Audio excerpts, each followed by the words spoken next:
channel ko. This is just a quick vlog unboxing lang ng Aeron Philippines Australia's skincare quality products. Ayan, pinaghahanap po nila ako kasi isa po ako sa napili nila sa 13 new faces. Actually, not new faces, pero mga 30 faces na magre-review ng kanilang products. This is from Aeron. Ayan.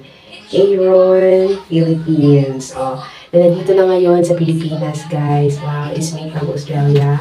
Ang cute ng packaging, very simple lang, no? Very minimalist lang. So, tara, i-open na natin. Let's start! After a busy, hard days at work, I'm so glad to use this Australian brand. Aeron is finally here in the Philippines. Naging pioneer sila in making hyaluronic acid noong 2014. Kaya naman excited akong i-share sa inyo yung experience ko. So, as you can see, ayan po, no, binubuksan ko ngayon ang face mask, ang bango-bango.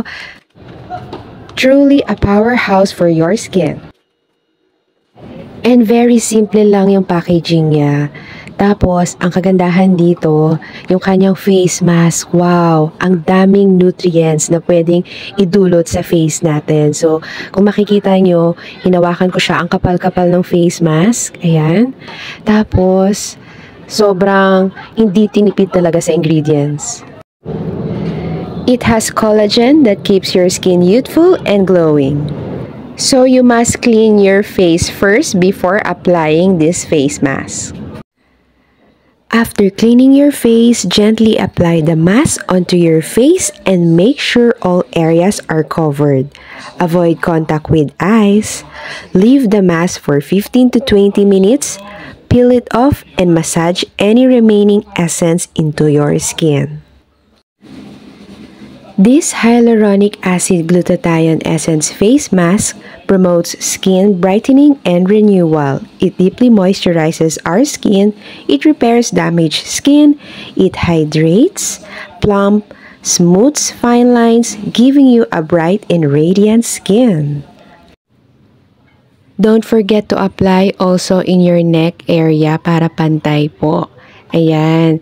So, ang kagandahan po dito sa hyaluronic acid glutathione essence mask is, ayan o, sobrang daming nutrients, benefits na may dudulot nito sa skin natin. Based on my experience, mas maganda po kung wag nyong tipirin yung product, no?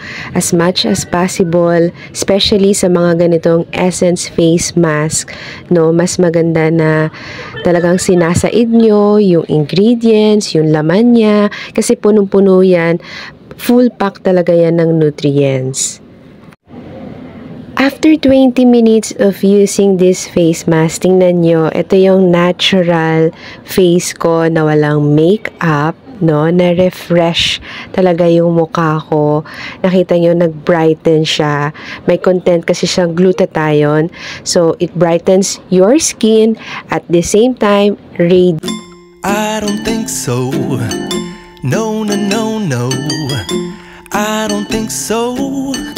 No, no, no, no, it's never, ever, ever, ever, ever, ever gonna happen.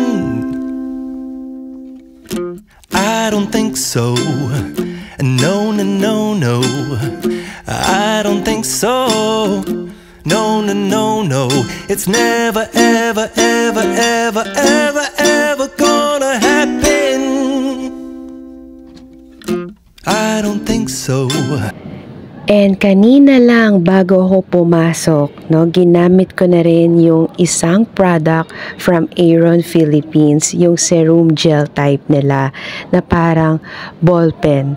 This is not injection or wala po siyang needle, wala pong harm sa skin. Very natural lang siya na ina-apply ko dito sa skin ko, no?